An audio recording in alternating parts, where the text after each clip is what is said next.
Alps পর্বতমালার কোলে সুইজারল্যান্ডের ভ্যালেস ক্যান্টনে ছবির মতো সুন্দর একটি গ্রাম ছিল ব্লাটেন, অথচ তা এখন পুরোপুরি ধ্বংসস্তূপ।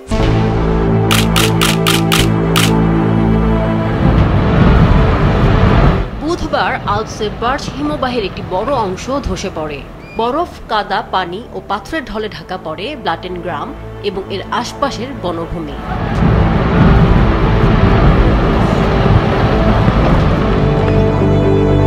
ভ্যালেস ক্যান্টনের সরকারি কর্মকর্তা গণমাধ্যমকে জানান, ব্লাটেন গ্রামের প্রায় ৯০% এলাকায় ঢেকে গেছে শিলাধসে। Folgen wir die Bewegungen oben am kleinsten Storm.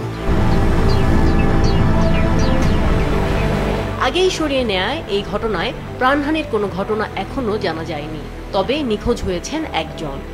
Reuters জানায়, যে পাহাড়ের নিচে ছিল গ্রামটি, সেই পাহাড়ের একাংশ চলতি মাসে ধসে পড়তে শুরু করলে বিজ্ঞানীরা হিমবাহের ভেঙে পড়ার সতর্কতা দেন। পরে ব্লাটেনের প্রায় ৩০০ বাসিন্দাকে সরিয়ে নেওয়া হয়।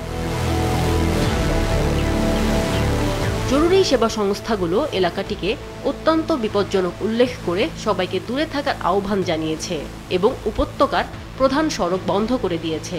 গ্রামের মধ্য দিয়ে প্রবাহিত লোনজা নদীর পানি ধ্বংসাবশেষের কারণে বাধাগ্রস্ত হওয়ায় নিচু এলাকা প্লাবিত হওয়ার আশঙ্কা দেখা দিয়েছে।